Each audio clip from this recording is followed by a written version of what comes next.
Hello everybody, my name's Merritt and welcome back to another Minecraft video.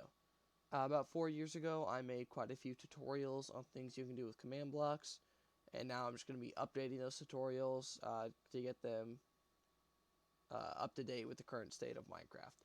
And today I'm going to be starting with the custom crafting recipes, showing you a more compact way to do it than I did before, and also how to do it in multiplayer, because the original version did not work in multiplayer.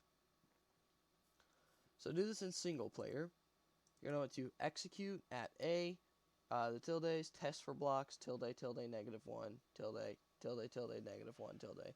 And then the coordinate here is just going to be a coordinate for whatever this block here is. So it's the block directly above this. You're going to want to copy that coordinate into here.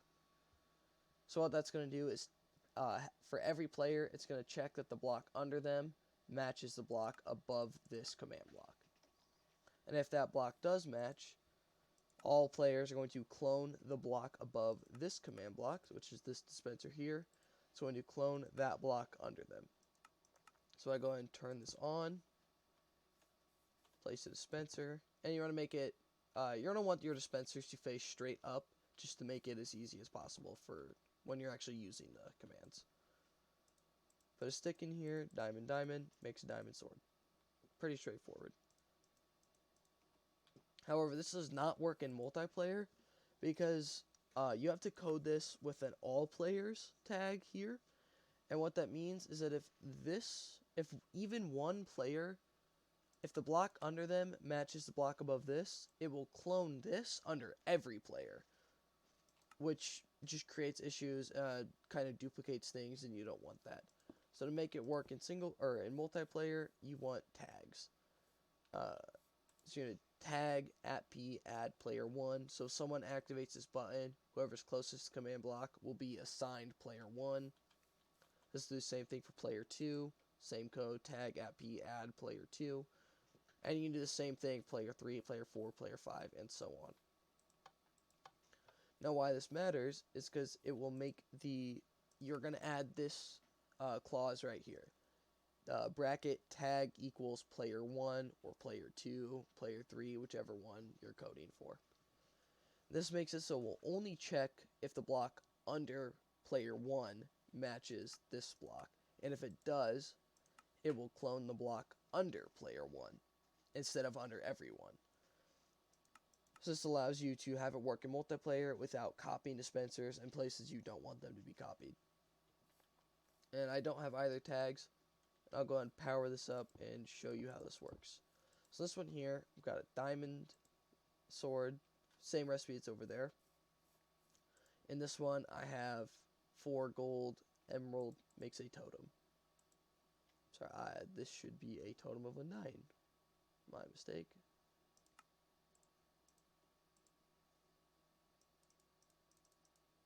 So this should be a totem of a 9 here. And you see this is player 2 for the tag instead of player 1.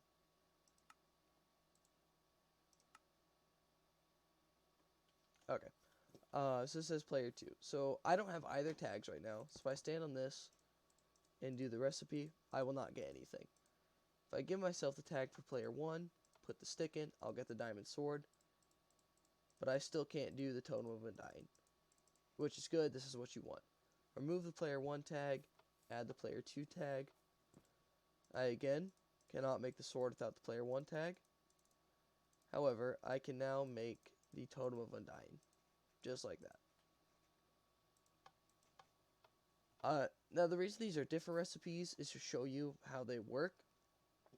In an actual multiplayer world, you would have both these recipes be the exact same.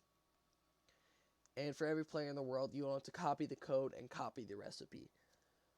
So for every new recipe you want to add, such as the totem of undying recipe, you would have to clone this code and the structure for every player in your world. And just change the tag to player 1, player 2, so on and so forth for however many players in the world. So for example, if I had 4 players in the world, I would need to, if I had 4 players in the world, I wanted each of them to be able to craft a totem of undying without interfering with other players. You'd have to build this exact structure 4 times, changing the tag each time. But that is all there is to making the custom recipes. It's very simple. Just if you're doing a multiplayer, make sure you change the tags so that you don't put dispensers in places you don't want dispensers. That's all, and I'll see you in the next tutorial.